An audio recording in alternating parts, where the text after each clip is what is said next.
Today, I'm talking to you about what it takes to become a Calvary Scout in the United States Army and dedication, time, and effort it takes. But first, let's back up a little bit and tell you a little bit of history about Calvary Scouts. It was first established in December 12, 1776, and it was called the 1st Regiment of Light Dragoons. Now, that became the birth of the American Cavalry and also the armor branch of the Cavalry. Dragoons is based off, it's a meaning for mounted warrior, and it goes back to about 1600, where Count Mansfeld compared their mounted warriors to dragons. Their wings as their horses, and like dragons, their fire breath as their combat as their combat effectiveness. So, being that choosing the correct job in the military is no easy task. There's multiple jobs. That's from fueler, admin, logistics. Could be anything from artillery or a dentist, a medical officer. It could be anything. There's anything you can think of. There's a job for it in the military. However, when I chose my job, I didn't want it just to be in the Army. I wanted to be something more of the Army, and that's why I chose Calvary Scout. I chose them because they're very diverse in their functionality. They have different components within their branch, which is armor, light, and air cavalry. But first, I'm going to talk to you a little bit about their traditions. As you can see, the red and white is a resemblance of death before dishonor, meaning that the soldiers rather die than to surrender. Then there's Fiddler's Green, which this shocked me to an awe because it really hit home. It was the soldiers themselves considered that to live hard, to die hard, and to go to hell afterwards was hard enough. So they came up with Fiddler's Green. And I'm going to read you a short passage from the Fiddler's Green stanza. It says, "Halfway down the trail to hell, in the shady meadow green, are the souls of all dead troopers camped, near a good old time canteen. At this eternal resting place is known as Fiddler's Green."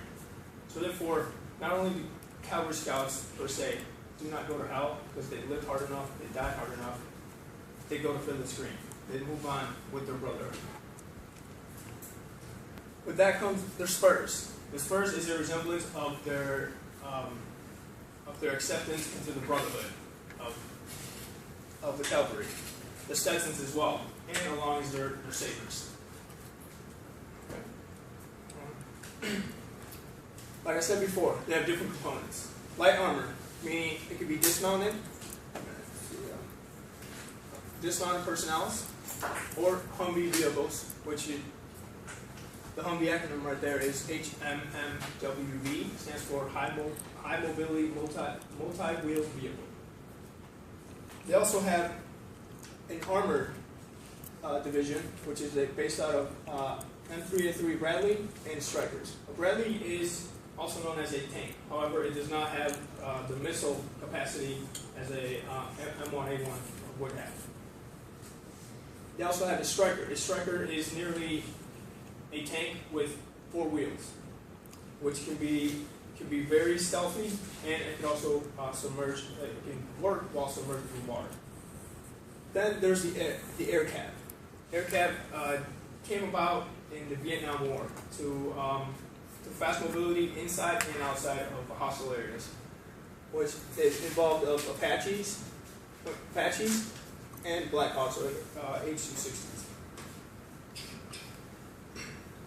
So, because of these components, I chose to become a Calvary Scout. In this phase, in order to become a Calvary Scout, like any other job in the military, you have to go through basic training. I call it my HUA standard. And I say that because that was our motto. Anything you respond to, you say to, is cool. 19. The acronym for a Calvary Scout is 19 Delta. Now, 19 is kind of funny because you actually spend 19 weeks in basic training. That's before you go to your specialty MOS. And that's based in Fort Knox, Kentucky. There you learn a lot of discipline, knowledge, and challenges. When I say challenges, I refer to physically, mentally, and need to work as a team. I personally didn't work as a team very well at first, but then I developed it because it needed to be done. My other challenge was I was never high in my class, but I wanted to. And by the 19th week, I was. While I was at basic, I got an opportunity to become airborne. And airborne, I had to go through various tests in order to qualify for an airborne. Then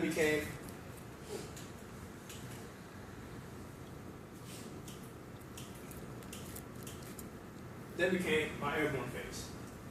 In airborne school, that was at Fort Benning, Georgia, where you learn courage, because you gotta have courage to jump out of a plane. Toughness, because your body's going to endure a lot of pain.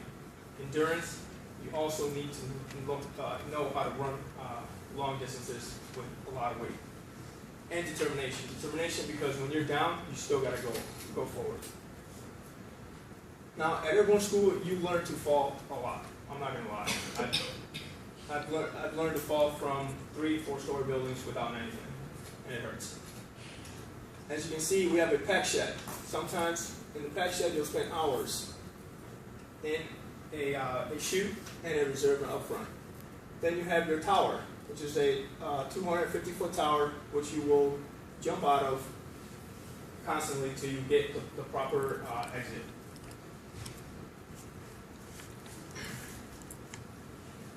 Furthermore, after that, it was 4 weeks of constant training, every day, in and out.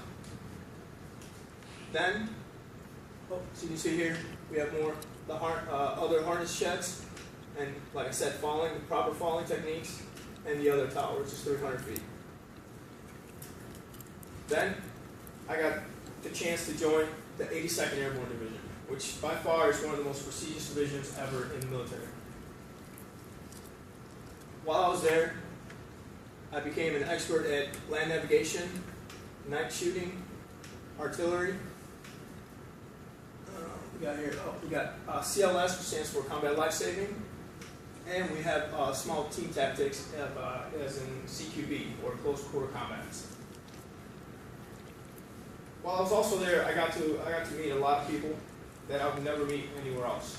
We have a lot of controversies with infantry, because there are brotherhoods, but we always say, we're better, you're better. That's the fight back and forth. However, there I was accepted as a brother and not as a friend. So, with that being said, after many months of training,